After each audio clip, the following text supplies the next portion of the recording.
I still remember the sound of the paper sliding from the envelope. That thin shuffle of betrayal. "You might want to sit down for this," the social worker said. She placed the document in front of me like it was just another day at the office. But my eyes locked on one word: surrender. And next to it, my wife's signature. "What the hell is this?" I asked, my throat tightening. "It appears your wife placed your daughter up for private adoption 6 months ago." That sentence cracked something inside me. Not broke, cracked, like glass just before it shatters. My hands started shaking. My mouth moved, but I could not speak. She did not just cheat. She did not just lie. She sold our daughter. My first instinct was denial. No, this had to be a mistake. Maybe it was some old legal error. A clerical mix-up. But there it was, her signature. Her handwriting. Her betrayal, carved in ink. That night, I waited in the kitchen. Lights off. Whiskey untouched. When she walked in, humming like nothing happened, I stood up. "Where is she?" I asked. She blinked. "Who?" "Our daughter, Madison." My voice cracked. "What did you do?" Her smile dropped. For 1 second, I saw guilt. But she covered it fast. "She is not your daughter," she said, calmly. And I was doing what was best for her. For me. I stepped back. The air felt thick. Her tone was so flat, so cold. "You forged my name," I whispered. "You sold a child like she was furniture." "I fixed a mistake," she said, walking past me. "One I made years ago when I let you think she was yours." That night, I packed everything. Clothes. Cash. The photo of Madison and the sunflowers. She was asleep upstairs. Our daughter, the girl I raised since birth. I carried her out in my arms. And just before I left, I lit the marriage license on fire. But as I drove into the night, one thought tore through me like a storm. If she did this once, would she do it again? The first motel we stayed in smelled like bleach and cigarette smoke. Madison clung to me like she had not done since she was 5. "Daddy," she whispered, "are we going on a vacation?" I did not answer. I could not. How do you tell an 8-year-old that her mother tried to erase her? Over the next few days, I watched her closely. Her drawings. Her silence. Her sleep. She was remembering something. "Who was Mr. Gregg?" I asked. One night, pointing to a man she drew in a dark suit. Her eyes darted. "Nobody." The next morning, I drove 2 states south, dumped my phone, and paid cash for a used pickup. I changed our names. I became James Martin. She became Emily. We moved again. This time to a sleepy southern town where no one asked questions. I got a job fixing diesel trucks. She started school. For a while, things were quiet. But trauma does not disappear. It waits. I started to notice the nightmares. Screams in the night. Whispering in her sleep. "Please do not send me. Please do not send me." And then one day, after school, she asked, "Daddy, why did Mommy say I was not yours?" I dropped the spoon I was holding. The sound rang through the tiny kitchen. She was angry, I said carefully. And wrong. She looked at me, straight in the eyes. "Is she going to find us?" I smiled. Lied. "No. Never." But the truth? I had no idea. I changed everything. Name, number, address. But I could still feel her eyes on us. That woman who called herself a mother. And it haunted me. Because part of me believed she was not finished yet. 2 years passed. Madison grew stronger. Sharper. She smiled more. But one morning, a brown envelope appeared in our mailbox. No return address. Inside was a single piece of paper. A photo. Blurred. But unmistakable. Madison. On a playground. Last week. I froze. My hands went numb. I had no idea who took the picture. But it meant one thing. We had been found. I went into full survival mode. I pulled her out of school. Burned every ID I had. Packed her lives again. That night, I searched the photo for clues. Shadows. Background. License plates. Then I found the stamp on the back. Return to sender. Insufficient postage. Someone had mailed this to her. Not me. Her. I stormed into the sheriff's office the next morning, photo in hand. The deputy looked bored. "Could be a prank," he said. "It is not," I snapped. "She is not safe." He asked me if I had custody. I said yes. He asked for proof. I had nothing. No court documents. No birth certificate in my name. Nothing to show she was mine. Because legally, she was not. That is when the truth crashed down. If she comes after us again, there is nothing stopping her. And that thought made my blood run cold. But it also made something else rise. I was done running. If she wanted a war, she just got one. I sat in the dark for 2 hours before waking Madison. My brain kept looping one thought. Someone knew where we were. I walked into her room. She was curled up in her blanket, clutching the stuffed panda she had since she was 3. That was the last thing left from our old life. Get dressed, sweetheart, I whispered. We're going on another trip. She groaned, rubbing her eyes. Again. Just this one, I said. Last time. She looked at me and did not argue. That was the scary part. She had learned to live like this, quiet, on edge, half-packed. Within 30 minutes, we were on the road. I had burned everything that could trace us, old mail, receipts, even the hard drive from my laptop. I left the house keys on the counter. I did not leave a note this time. We drove for hours, across state lines, through empty highways, small towns, forgotten exits. But the silence in the truck was louder than the tires on the road. Daddy, Madison said finally, why do people keep finding us? I looked at her. Because bad people do not stop being bad. They stop when someone makes them.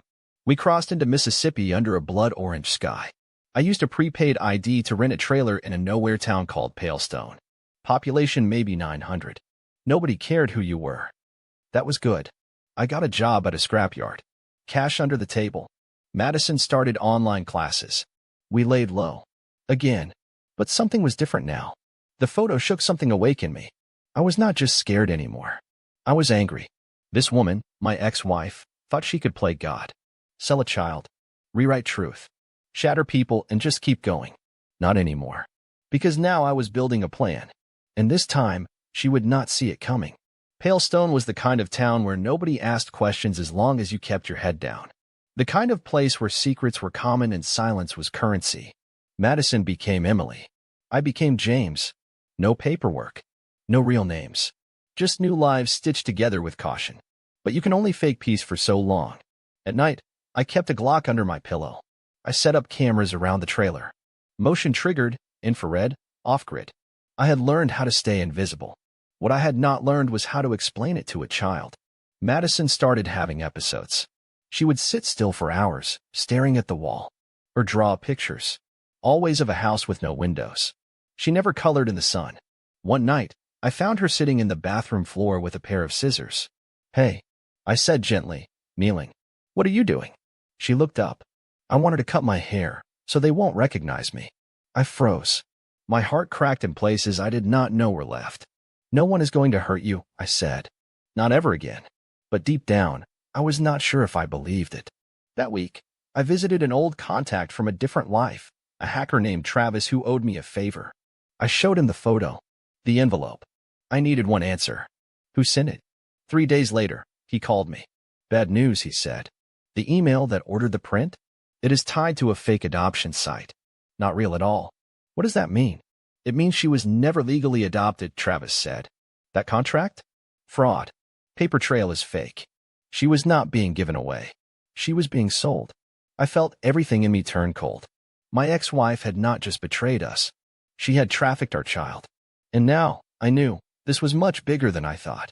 Palestone had only one grocery store. Madison liked it because they sold grape soda in glass bottles. We walked in one evening, just like always. I grabbed milk. She ran ahead to the candy aisle. Then I saw him. Black hoodie. Watching her. Not shopping. Not moving. Just staring. I froze behind the fridge section, watching his eyes follow her every step. I memorized his face in seconds. Scar on the left cheek. Limp on his right foot. Tattoo on the neck. A spider. I moved in fast. Is there a problem? I asked, standing between him and Madison. He blinked. Smirked. Just a cute kid. Chill, man. I leaned closer. Say that again.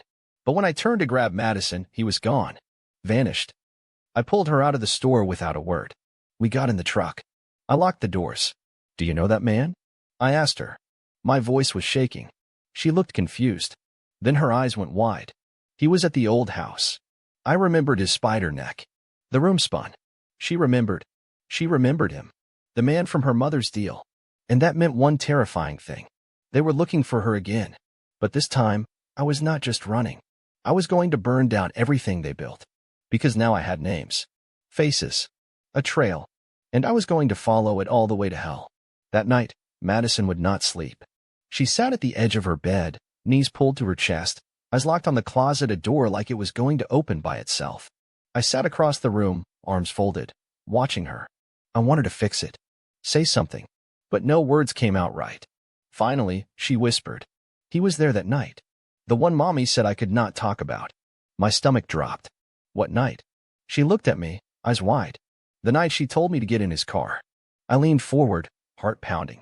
"Madison, do you remember what happened after that?" Her eyes blinked fast, like the memory was trying to push through. She gave me a red lollipop. Told me it was a game. She said I was going to stay with a man who had lots of toys. He smelled bad, like smoke and something else. But I cried. I said I wanted you. I had to steady myself. "What happened next?" I asked. I screamed. So loud. I kicked the car door. Then Mommy yelled. And he pushed me back inside. But I kept screaming. So they stopped. We went home. She slammed the door and said, "Fine. You win for now." I sat still. Could not breathe. That was the moment she refused the sale. The moment my daughter, 5 years old, saved herself from being taken forever. Her. I hugged her tight, not even realizing I was crying. She whispered against my shirt. "Why would she do that?" "I do not know," I said honestly. "But she is never getting near you again. I promise." I stayed in her room all night. Did not sleep. Did not blink. Because now I knew something terrifying. That man saw her again. He recognized her. And they were not just watching. They were waiting. 2 days later, I came home from work to find Madison sitting cross-legged on the floor, frozen in front of the TV. Her face pale. Her hand clutching the remote like it was glued to her fingers. "Madison?" I asked, stepping closer. She pointed to the screen without speaking. It was a news broadcast. Some national network. The headline read, "Mother speaks out after daughter's alleged kidnapping." And there she was. Her. Smiling for the cameras. Wiping fake tears from her eyes. My ex-wife. Telling the world how I had stolen our daughter, calling me unstable, controlling, and dangerous. She was ripped away from me in the middle of the night. She cried on screen, "My daughter needs to be brought home. She is not safe with him." I felt my jaw lock. Lies. All of it. The anchor nodded sympathetically. Authorities are expanding their search and asking for the public's help. Then the camera cut to an old photo. Me, holding Madison at age 4. The image had been taken on her birthday. The cake had sunflowers. And now that moment was being twisted into a wanted poster. Madison whispered, "She is lying." "I know," I said, kneeling beside her. "She is putting on a show, but we are going to end it." I called Travis. "She just went national." I said, "I want every detail. Her job, her life, the people around her. I want to know who she works with, who she sleeps with, and who protects her." Travis sighed. "I have been digging, and you are not going to like what I found." "Tell me." "She married someone new. Rich. Connected. The kind of guy who knows judges. And adoption lawyers." I felt my blood boil. "She is using his money to clean her tracks," Travis continued. "But if what you told me is true," she slipped up. "Somewhere." I looked at the TV screen. This was not just about survival anymore. It was about exposure. And I was going to rip her mask off for the whole world to see. I drove to the city that weekend. Left Madison with a retired mechanic I trusted from the scrapyard. Good man. Quiet. Knew how to keep a secret. I parked across the street from the address Travis sent me. Her new house. Huge. Clean. Gated. She had traded our beat-up old life for a palace. The cost? Her own daughter's soul. I watched the front door for hours. Took photos. Every person. Every car. Especially the man who kissed her before leaving in a black SUV. That had to be him. The new husband. I followed him. Downtown. To a tall building with mirror windows. A sign read, Barrow, Price and Levitt. Family law. I knew that name. They had influence. Dangerous kind. This was no coincidence. She had married into power. I circled back to her place after dark. Broken through the side door using old skills I should have forgotten long ago. Inside, it smelled like vanilla and bleach. Cold and spotless. The kind of home you decorate for magazines, not for children. I went to the garage. Same habit she had back then, keeping boxes stacked high with her past. I found one labeled Video Archives. And when I opened it, my hands shook. VHS tapes. Dozens. Labeled by date. Time. Initials. I grabbed 2. Slipped them into my backpack. Left everything else untouched. Back at the trailer, I connected the old player Travis loaned me to the screen. Inserted the first tape. There she was, laughing, lounging on a couch in our old house, with a man who was not me. And in the background, our daughter's voice. Then I heard her speak. I could sell her again. You know, she said casually. He is too dumb to notice. The man laughed. My fist clenched. She was not just evil. She was comfortable with it. And now, I had proof. But the scariest part? There were still 20 more tapes. I could not stop replaying that line. I could sell her again, you know. It echoed in my head like a gunshot, over and over, until rage turned into a plan. That night, I called Travis again. I want the identity of every man on those tapes. Already on it, he said. But you are not going to like the first one. Tell me. Name is Greg Lindley. Known alias, G-Man, connected to a fake agency that's been shut down twice. The scary part? No prison time. Every case he was involved in disappeared. My breath hitched. He has a scar on his cheek and a limp? Exactly. What? I sat down hard. That is the man Madison saw in the grocery store. Silence. He is tracking you, Travis said finally. That was not a coincidence. I hung up and walked straight to Madison's room. She was asleep, face tucked into her pillow, breathing soft. But how do you protect a child from monsters that do not follow laws? I opened the second tape. This one was worse. It was not just my ex-wife talking. It was her filming, directing. Do not show his face, she said on the video. Just her. Smiling. Yeah, like that. She was filming Madison. My skin went cold. My hands trembled. She had used her own child for bait. The next morning, I told Madison we were going on a short trip. She nodded. She did not ask why anymore. I dropped her with a friend of Travis, a woman with no ties, no name on any system, off-grid. And then I loaded a weapon I had not touched in years. Because now, I was not hiding anymore. Now, I was hunting. I drove through the night and parked 2 blocks away from their home. Slept 3 hours in the truck. Woke before sunrise. Waited. At 7:15 a.m., she walked outside. Designer coat. Sunglasses. No trace of the woman I once married. I followed her to a boutique cafe. She met with 2 other women. Laughed. Gossiped. Held her coffee like it was a glass of gold. And then, her phone rang. She picked up. Her voice sharp and sweet. Yes, I know. I saw the segment. He looks like a criminal, does he not? I hit record. She kept talking. No care in the world. No guilt. As long as I control the narrative, I win. The public eats emotion, not facts. That was her game. She painted herself the victim and sold the lie like a pro. That night, I posted the audio online. No name. No face. Just the voice of a mother plotting to erase her child's father. The post went viral in 2 hours. I watched the comments flood in. This is the woman from the news? She sounds evil. Where's the child now? She called me at 2:18 a.m. First time in years. I did not answer. She left a voicemail. You want to start this war? Fine. But you do not know the people I know. You are playing in a fire that will burn you alive. Her voice was no longer sweet. It was full of venom. And that was good. Because it meant she was scared. And fear makes people sloppy.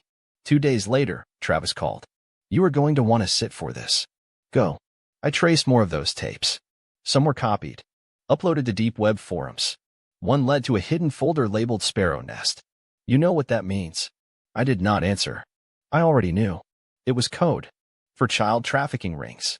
One of the darkest, most protected networks online. She was involved? I asked. Her name shows up in encrypted logs from 5 years ago. Codename, Lady Star.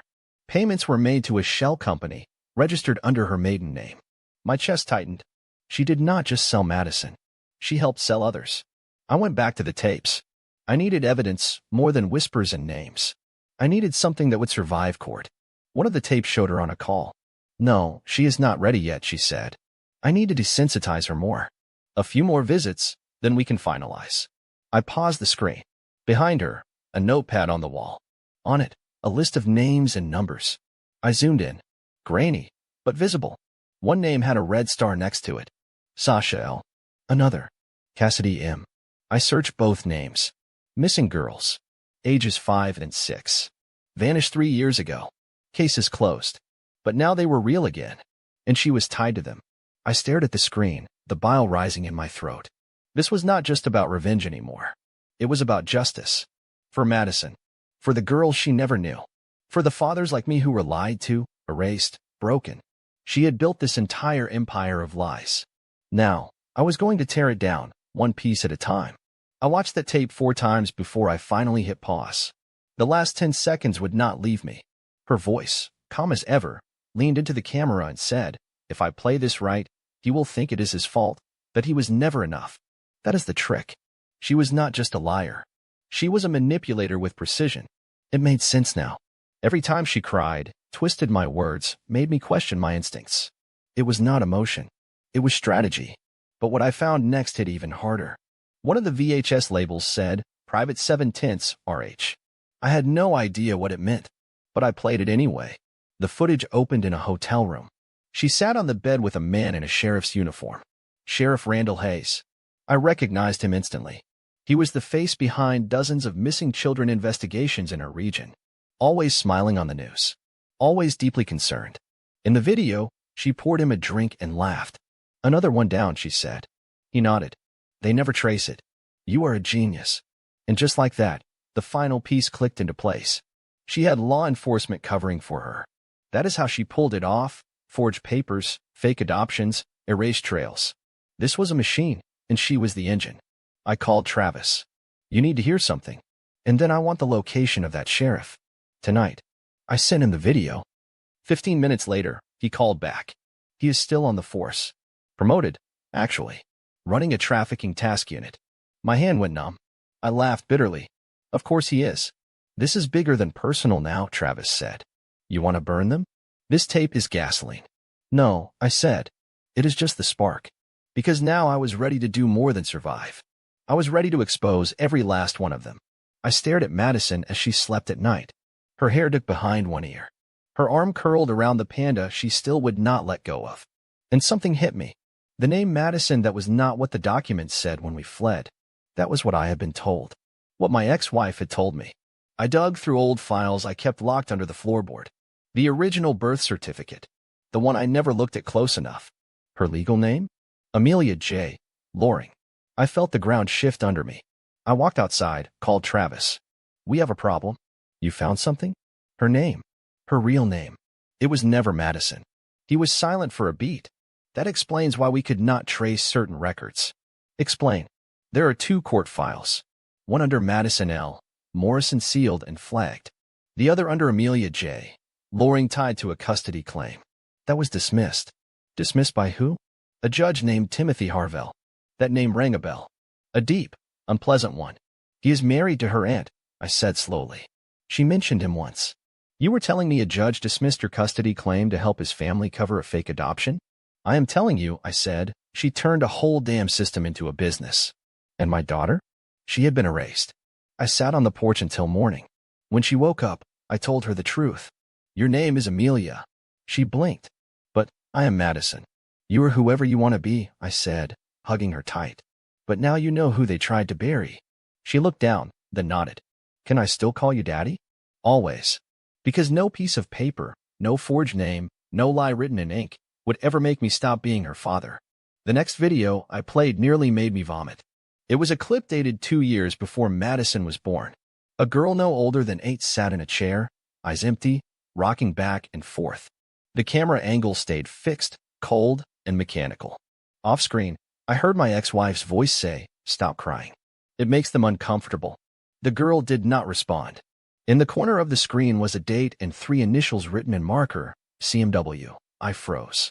Those initials matched one of the names from the notepad in the tape earlier, Cassidy M. Walker. I searched the name online. Missing. Age 9. Disappeared from a foster home. Case unsolved. I kept watching the tape even when every instinct in me screamed to stop. Near the end, the screen glitched. There was a knock on the door. In the video, the camera shook slightly as someone opened it, and it walked Sheriff Hayes. "I want out of this one," he said. "She is too far gone. She has already been paid for," my ex-wife snapped. My hand hit the pause button. The room spun. She was involved in multiple disappearances. She had used the badge to clean her messes. And the system had let it happen. I called Travis again. "We need to go public," I said. "With what?" he asked. "With everything." He hesitated. "If we do this wrong, they will come after you." "Hard." "Then we do it right," I said. "We go full exposure." He was quiet for a second. "Then there is a whistleblower site. Secure. Untouchable. If we drop all of this there, the videos, the names, the dates, it will spread like wildfire. Do it. Because this was no longer a private fight. It was a war. Injustice was finally coming. Travis sent me the file at 3:12 a.m. His message was simple. This guy is not just complicit. He is the damn architect. I opened the file. Name: Edward Barrow. CEO of a tech firm turned private data brokerage company called Unauthorized. On the surface, it handled encrypted cloud services for law firms. But deep inside, it was a black market identity laundering operation. Thousands of falsified child welfare documents, birth certificates, closed adoptions, sealed juvenile records, all funneled through one digital ghost tunnel, Unauthorized's legacy division. And Edward, the man married to my ex-wife, ran it. Suddenly, it all made sense. The fake adoption, the lost custody records, the sealed files. They had built a fortress of lies around my daughter, and I had been pounding on the outside like a madman while they erased her from the system. I asked Travis, "Can you find their current address?" He replied with a GPS pin. Just outside Asheville. Remote property. Tight security. Cameras. Gate. Drones. Then he added, "The house has no front-facing windows. Only rear exit. Reinforced walls." A chill slid down my spine. They were not just rich. They were hiding something. I dropped Madison off with Travis's contact again. Told her it was for safety. She nodded quietly. She did not cry this time. That scared me more than anything. I left with one bag, one burner phone, one camera. I was not going to kick down the door. I was going to get inside and see for myself what this new husband of hers was really protecting. I arrived just before dawn. The house sat like a bunker carved into the woods. 3 stories tall. All stone. No visible front windows. Cameras mounted in every corner like I was trained to shoot. I parked a mile away and hiked in through a creek bed. Mud soaked through my boots. I reached the edge of the property and watched. No guards. No patrols. Just silence. But that was worse. It meant they were confident no one could ever reach them. I spotted the back exit, a thick steel door near a sloped wall lined with gravel. I waited. At 9:12 a.m., a delivery van pulled up. One man stepped out, swiped a card, and entered through the side. I timed the door. For seconds. Enough. I waited until nightfall. Slipped into the forest, used a crowbar to wedge the lock. Disabled the camera using an EMP Travis rigged for me. Then I was in. The inside of the house was surgical. Cold. Minimalist furniture. No family photos. Just blank walls and sharp corners. I moved through the hallway. Doors numbered, not labeled. Room 4 held computer servers. Room 7 was an empty nursery, painted pink, but it was room 9 that made my stomach drop. Cots. Small. 4 of them. Metal frames. Clean sheets. No toys. No books. Just a camera bolted in the corner. I turned, looked up at the glass pane facing in. One-way mirror. They watched them. This was not a home. It was a processing center. Then I heard voices. I ducked into the closet, peered through the crack. It was her, my ex-wife, and Edward Barrow. "I want them moved next week," he said. "We are not keeping them past Monday." "And what about him?" she asked. "You know he will come." Edward nodded. "Let him. He wants fire? We will give him one." I slipped out the back door in silence, my breath frozen. Now I knew where the war would end, and what it would cost. I spent the next 48 hours watching the house from the tree line, tracking patterns, counting deliveries, recording every license plate. But it was not until the 3rd night that I saw her. Not my ex-wife. Not Madison. Another girl. She was maybe 16. Pale. Thin. Eyes hollow like someone had stolen the stars out of them. She moved like a shadow. Quiet. Unseen. But when the back door cracked open, she paused and stepped out onto the grass barefoot. She stared straight at the woods. At me. I did not move. I stayed low, quiet, barely breathing. Then, like she knew, she mouthed something. "Help me." The door snapped open behind her. A man grabbed her wrist, not violently, but practiced. She disappeared inside again. That night, I sent the footage to Travis. He replied immediately, "Her name is Sasha Lynn. Missing 6 years. Declared dead." I froze. She was one of the girls from the list. One of the ones gone. But she was alive. And she remembered something. She remembered me. Because when I zoomed in, frame by frame, her eyes changed. Recognition. She had seen me before. Maybe in court. Maybe in news photos. Or maybe she had seen Madison. She knew we were not part of them. She knew we were trying to break the system. And that changed everything. Because if Sasha was still breathing, then this was not just a rescue mission. It was a jailbreak. Wait, let me speak to you from the heart. I pour my soul into every single story you hear. The late nights, the edits, the voiceovers. This isn't just content to me. This is my purpose. But here's the truth. Out of 1,000 viewers, barely a handful actually subscribe. And that hurts, not because of numbers, but because I know many of you feel these stories the way I do. So I'm asking if this story made you feel something, anger, heartbreak, chills. Please, don't just leave it here. Click that subscribe button, not for me, but for this community we're building. Your one click helps me keep going. It means the world. To those who've already subscribed, thank you from the deepest part of my heart. And when we hit 10,000 subscribers, I've got a real surprise just for you. Now, let's get back to the story that brought us together. I had seen enough. I hiked back out through the woods with Sasha's face burned into my mind. She was not supposed to be alive, but she was. And now she had seen me. That meant two things. One, she might help us. Two, we were out of time. I drove 6 hours straight, back to the hideout. Madison, Amelia, ran to me as soon as I stepped through the door. Daddy, she asked, is it almost over? I knelt. Not yet, but it will be. Travis was waiting inside, laptop open. You ready to go, nuclear? I nodded. We uploaded everything, the tapes, the recorded phone call with the sheriff, the one-way mirror photos, the footage of Sasha. We sent it all to a secure whistleblower site that partnered with investigative journalists and international watchdogs. Encrypted. Untraceable. Then we waited. The video hit the internet at 2:03 a.m. By 4:27 a.m., it had over 800,000 views.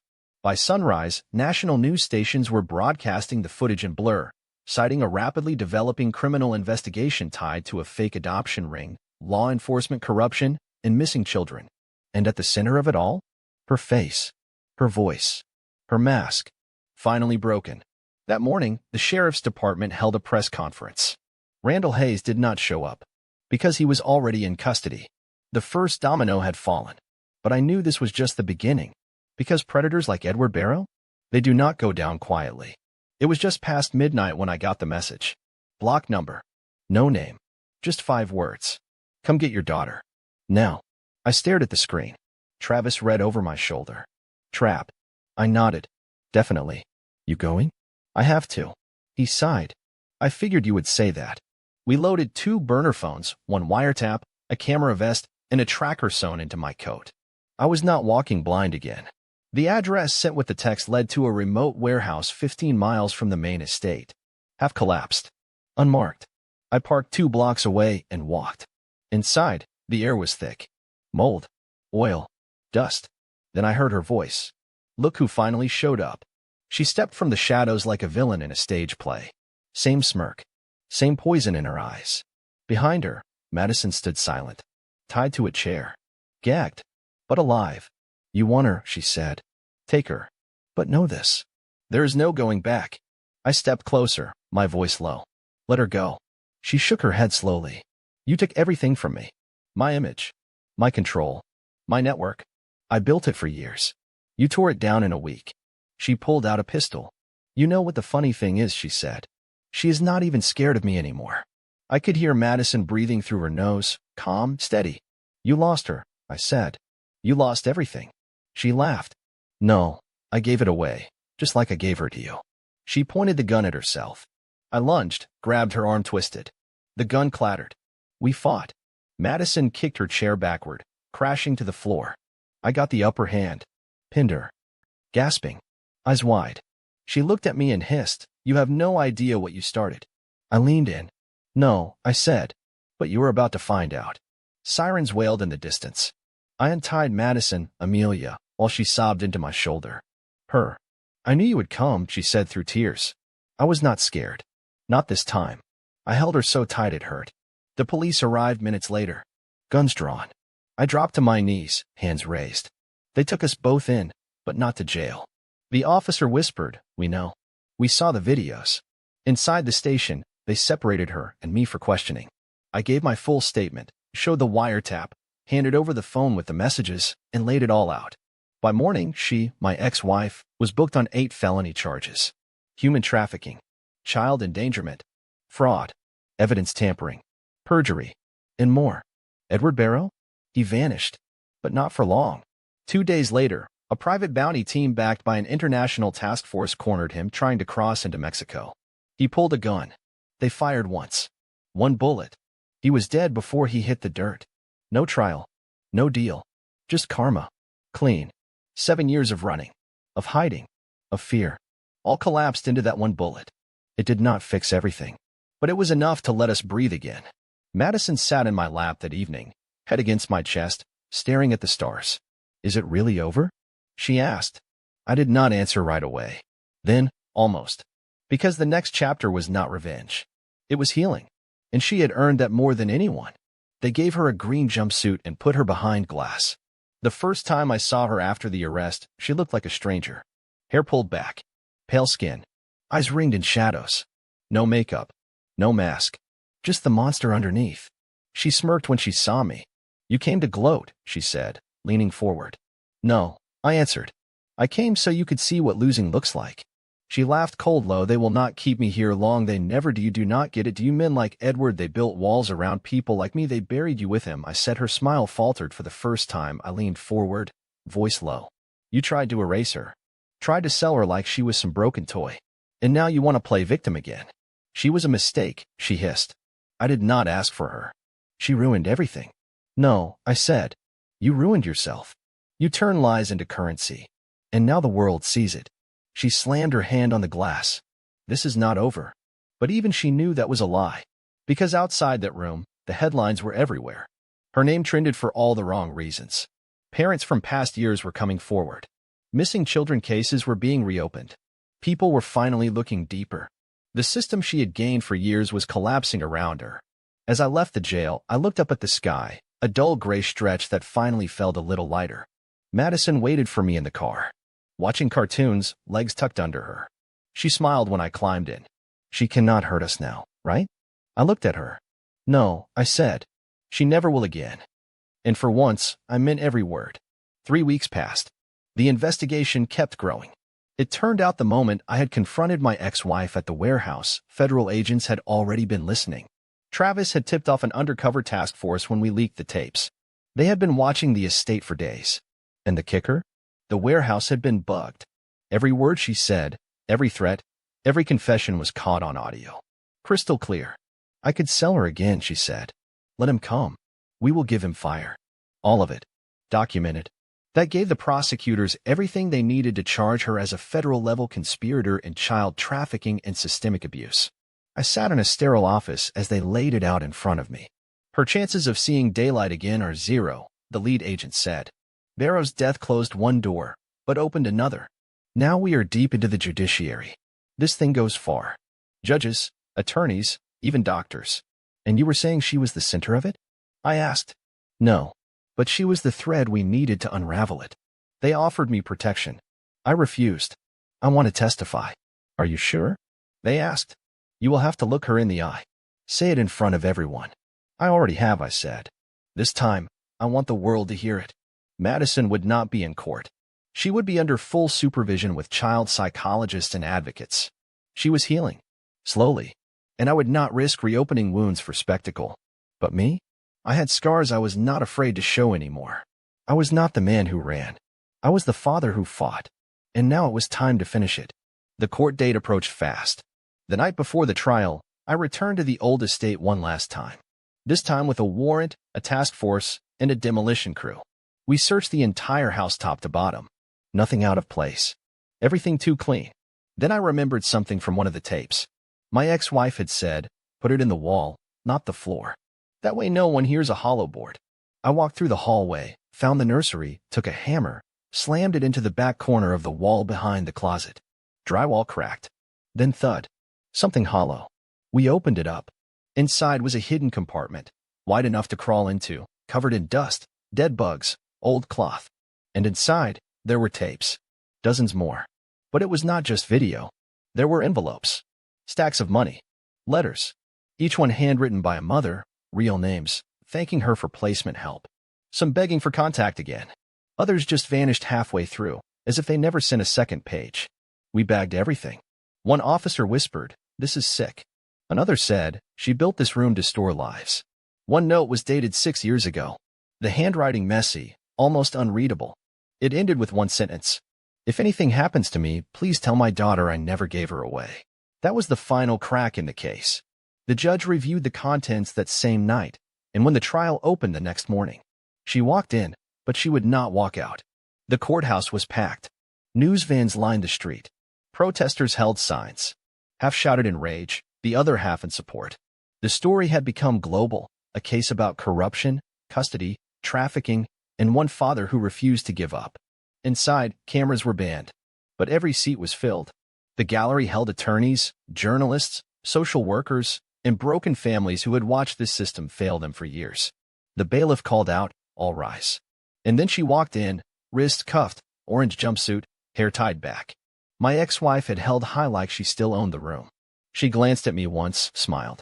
I did not flinch. The prosecution opened hard. They rolled the tapes. Her voice echoed through the silent courtroom. I could sell her again. He is too dumb to notice. The jury watched, stone-faced, tape after tape, scene after scene. Then came the letter from the wall. And the moment it was read aloud, that one desperate line from a mother who never gave her daughter away, the gallery fell into stunned silence. The defense tried everything. She was under influence. She was manipulated. She suffered mental illness. But none of it stuck. Because every word she spoke, she said it clearly, calmly, and sober. She did not just participate. She planned it. The judge looked over the courtroom. We will resume with key testimony in the morning. As we stood to leave, a woman behind me whispered, that is the man who saved his daughter. And for the first time in years, I felt it. Not shame. Not fear, but purpose, because the truth was finally louder than the lie. The next morning, I took the stand. They asked me everything, how I found out, how I ran, what I saw, what I heard. I answered it all calm, measured, direct, but it was when they asked me why I took her that my voice finally cracked. She was not blood. I said she was not planned, but she was mine. Every morning, every meal, every scraped meat and bedtime story. I was her father before I even knew I had to be. The judge nodded slowly. Then the prosecutor asked, do you still want custody? I looked toward the side room where Madison sat behind glass, watching with an advocate by her side. She gave me a little wave. Nervous. Brave. Yes, I said. I want to make it official. She already calls me Dad. I just want the world to agree. The defense objected. He is not the biological parent. No legal claim exists. No DNA. But the judge leaned forward. We are not talking about DNA. We are talking about a man who gave up everything to protect a child no one else fought for. He turned to the jury. And we are talking about a woman who sold that same child for profit. The courtroom buzzed.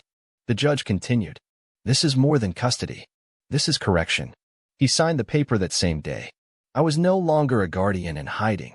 I was her legal father. Her name was restored, Amelia Jade Martin. And when she stepped into the room and hugged me, people stood.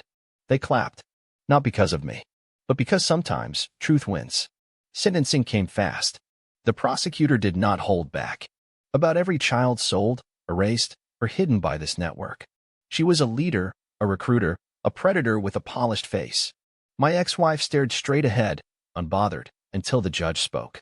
I have reviewed the tapes, the letters, the survivor statements.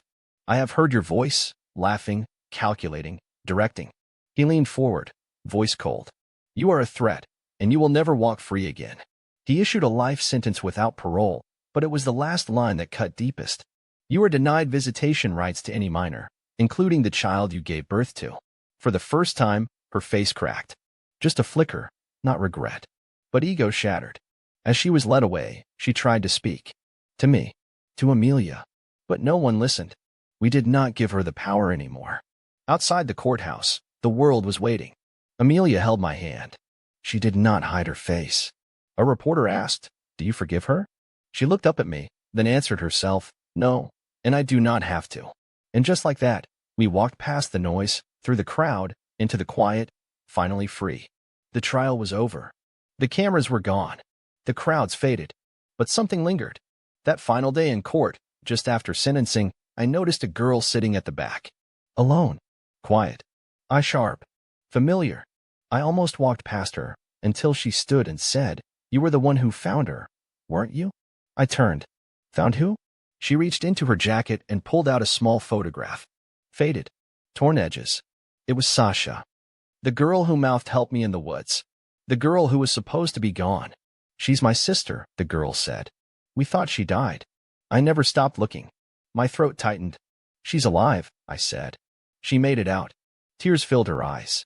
I saw her in the footage. That was the first time in 5 years. I placed a hand on her shoulder. She's safe now. Protected. Getting help. You'll see her again. She smiled through the tears. You did what no one else could, she whispered. Thank you. And just like that, she was gone, swallowed into the crowd. But that moment stuck with me. Because this story was never just about my daughter. It was about every child who never got rescued. Every parent who never got to fight. And now the truth was finally out. For all of them. Months passed. Amelia and I moved again, not to hide, but to live. We found a quiet town near the coast. Small school. No press. No whispers. Just mornings and pancakes and backpacks and sunsets. She grew. Smiled more. Laughed out loud again. But one night, she came into the kitchen, barefoot, holding a piece of paper. Can I change my middle name? She asked. I raised an eyebrow. To what? She held it up. She had written one word. Hope. Amelia Hope Martin, she said. I think it fits better now. I smiled. It fits perfectly. We hugged. Long quiet. She had forgiven the world. And I had finally forgiven myself. All the things I should have seen. All the guilt I carried. All the nights I asked myself if I did enough. She let it go. So I did too. Because we made it. Together. A year later, Amelia stood on stage at her school's storytelling showcase. She read from a journal. My name is Amelia. I used to have nightmares. Now I have dreams. My dad saved me.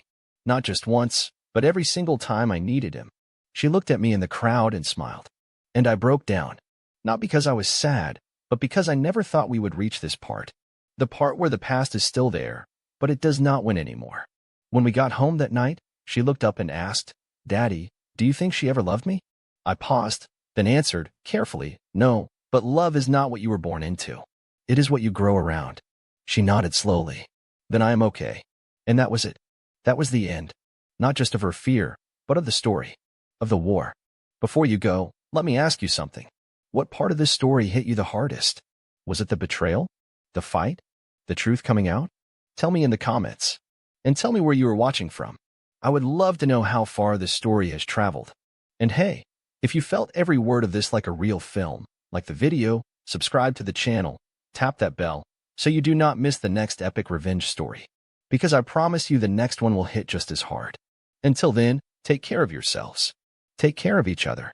We will meet again in the next thriller that never lets go.